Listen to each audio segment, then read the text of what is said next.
आए धर्मदास जी के घर आए। धर्मदास जी उनके शिष्य हैं। जैसे कल से आए हैं सर्वेश के घर, ऐसे ही कबीर साहब आए थे धर्मदास के घर। सवेरे के समय कहते हैं अब हम जा रहे हैं और हमको विदा कीजिए। तो धर्मदास जी कहते हैं सदगुरु आए, आपने ज्ञान दिया, हमको अच्छी रास्ता बताई, लेकिन ये अच्छी रास्ता बताने के लिए दोबारा से कब आएंगे? हम पर दया की दृष्टि दोबारा से कब करेंगे? कब दया करेंगे जो ऐसा ज्ञान हमको दोबारा से सुनने मिलेगा? तो ऐसी प्रार्थना करते हुए बताया है। अर्जी करते हैं।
इनसे कहते हैं कि हे सदगुरु, ये दया की दृष्टि से हमको कब देखोगे लौट कर आकर, कब करी हो साहिब दया की, नहीं आए तो वो हाल होगा हमारा।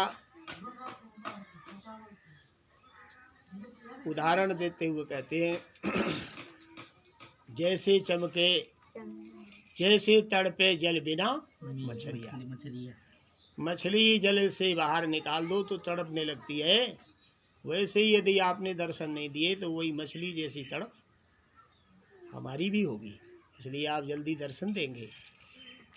और बता रहे हैं मंगल मूरत गुरु की परम मनोहर, जैसे चमके चंदा में उजरिया, जैसे चंद्रमा का उजाला है वैसे आपका स्वरूप है, उस हिसाब से आपके चेहरे पर प्रकाश है। सूर्य के प्रकाश से तो आदमी गर्मी में तिलमिला जाता है, लेकिन चंद्रमा के प्रकाश से नहीं तिलमिलाता है, लेकिन आपका स्वरूप है वो चंद्रमा का स्वरूप है। आपके जो है चेहरे पर ऐसा नर्मता है, ठंडकता है।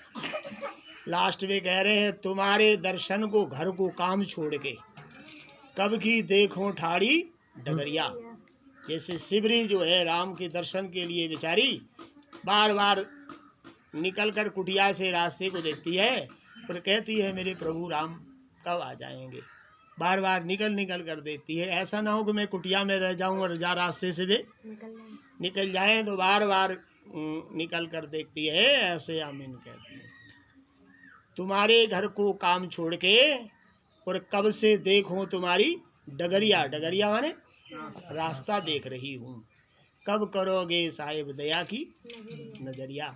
ऐसा प्रेम है अपने गुरु से उनका। और कहते हैं लास्ट में तसल्ली नहीं आती है तो कहते हैं बताओ जा रहे हो तो आओगे कब, ये बताओ। वृक्ष लगाकर जाते हो सिंचन सुध लेना, वृक्ष माने पेड़, हम तुम्हारे पेड़ हैं और ज्ञान रूपी जल कब डालोगे। जैसे कोई पेड़ लगा दे और पेड़ लगाने के बाद एक बार पानी दे दे और फिर दोबारा से ना देवे पेड़ को पानी तो सूख सकता है। ऐसे ही यदि आपने हमको ज्ञान रूपी जल दिया है और दोबारा से फिर मिल जाएगा तो वो अच्छी सिंचाई हो जाएगी, और सिंचाई हो जाएगी तो हम हरे भरे रहेंगे। ऐसे कह रहे हैं वृक्ष लगाकर सायब जाते हो सिंचन की सुध लेना, माने इस पर दोबारा से ज्ञान देने की सुध लेना।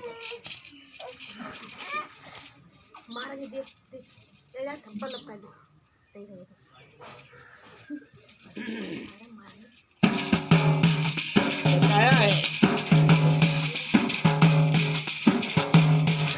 अरे वृक्ष लगाए गुरु जाते हो सिंचन सुध लेना, वृक्ष लगाए सायब जाते हो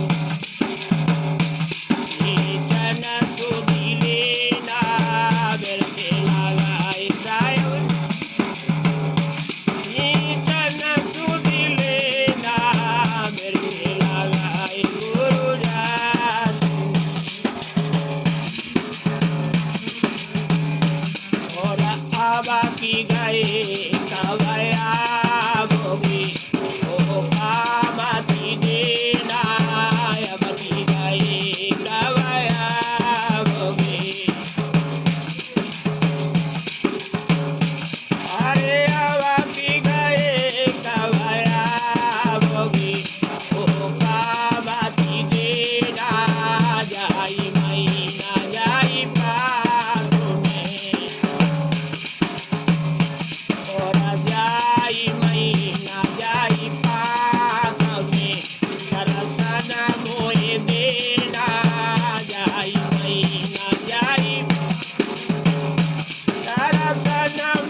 धर्मदास जी प्रार्थना करते हैं, वृक्ष लगा कर जा रहे हो तो ज्ञान रूपी जल लगाने की जो है, देने की, सींचने की सुध लेना। शांत रहो जी, एक मारेंगे जाकर। तो वृक्ष लगा कर जा रहे हो, सींचन सुध लेना। अब की गए का बाबोगे, धोखा नहीं देना। और मेरी आशा है इसी महीना के पहले ही पाक में दर्शन मिले तो ज़्यादा अच्छा है। जाई महीना जाई पाक में दर्शन मोह देना, ऐसी उनकी आंतरिक भावना है। और कहते हैं कि इस महीना में ना आ मिले तो इतने मत रूठ जाना कि जैसे राजा इंद्र वर्षा ना करे, राजा इंद्र की तरह नहीं रूठ जाना। राजा इंद्र वर्षा ना करे तो पेड़ पौधे पशु पक्षी सारे व्याकुल होने लगेंगे, मुरझाने लगेंगे, पेड़ पौधे अकुलाने लगेंगे, जीव जंतु। और वर्षा ना होएगी तो कितने जीव और पेड़ पौधे मर जाएंगे। तो कहते हैं 7 द्वीप सृष्टि दुनिया के हैं, 7 द्वीप और 9 खंड। और 7 द्वीप 9 खंड में राजा इंद्र वर्षा ना करे तो पेड़ पौधे जीव जंतु सब व्याकुल होने लगेंगे। वही सेम मेरा हाल होगा आपके दर्शन के बिना। ये कहते हैं 7 द्वीप 9 खंड में राजा इंद्र मत होना, और जाई जन्म जाई जोनी में दर्शन आकर देना। और इन आँखों से मैं देखूं, देखो भर के नैना, नैन भर के देख लूं। इसी जन्म में दोबारा से जन्म मैंने लिया तो क्या पता मैंने पहचाना तुम्हें ना पहचाना। इसी जन्म में आ जाओगे तो पहचान लूँगा। और ये जन्म छूट गया तो पता नहीं मनुष्य देह मिली ना मिली, कहीं पेड़ कीड़े मकोड़े बन गया, पशु पक्षी बन गया तो कोई पहचान नहीं होगी।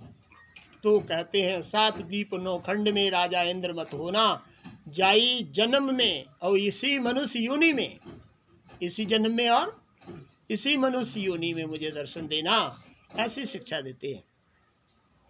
जाई जन्म जाई जोन में देखो भर नैना, वृक्ष लगा कर जाते हो सींचन सुधि लेना, सींचन सुध लेना। और उदाहरण भिन्न भिन्न तरह से देते हुए एग्जाम्पल देते समझा रहे हैं, अपने गुरु को संतुष्ट कर रहे हैं, खुश कर रहे हैं कि कहीं कहूँगा ऐसे उदाहरण दूंगा तो हो सकता है जल्दी आ जाएं। कहते हैं जल बिन मछली ना जिए चंदा बिन चकोरा। जल से मछली निकाल दी जाए तो उसका जीवन संकट में पड़ जाता है। और चकई चकवा नाम के 2 पक्षी होते हैं, वे चंद्रमा के बिना चुंगते नहीं है रात में। चंद्रमा जिस दिन ना निकलेगा उस दिन वे पूरी रात दुखी रहेंगे और एक चोंच भर के भी नहीं चुंगते हैं, क्योंकि उनसे उसका चकई चकवा का चंद्रमा से प्रेम है और मछली का प्रेम पानी जल से है। जल के बिना मछली का जीवन नहीं है और चंद्रमा के बिना चकई चकवा का जीवन नहीं है। और मणि का एक सर्प होता है, मणि बिन फणवा ना जिए। तो मणि वाला सर्प जो होता है वो रात्रि में मणि मुंह से निकाल देता है और जंगल में रख लेता है, उसके उजाले में वो चुंगता है। उसकी मणि कोई छीन ले तो वो छीन लेने के बाद वो बिना मणि के जिंदा नहीं रहता है, फन मार मार के मर जाता है लेकिन जिंदा नहीं रहता। वही हाल मेरा होगा। आप मेरी मणि हैं, आप मेरे चंद्रमा हैं, आप मेरे जल हैं। जिस प्रकार से मीन जो है जल के बिना और चकई चकवा चंद्रमा के बिना और मणि के बिना सर्प जिंदा नहीं रहता है। और आधी उम्र में किसी का पत्नी का पति खत्म हो जाए तो उस पत्नी का भी जीवन नीरस हो जाता है, वो भी जिंदा होते हुए भी मरी हुई है, जिंदा होते हुए भी मरी हुई है। तो इसलिए बताया जाता है, ऐसे कह रहे हैं धर्मदास जी मेरे सदगुरु, आप ना आएंगे तो ये पोजीशन होगी मेरी। धर्मदास की विनती साहेब सुन लेना, आवागमन मिटाए के मोह को अपना, मुझे अपना बना ले। ऐसी शिक्षा देते हुए ऐसी प्रार्थना स्वीकार की साहिब ने, तो वायदा किया और कहते हैं चिंता ना करना, मैं ज़रूर आपके यहाँ आऊँगा। बोलिए सदगुरु कबीर साहिब की जय।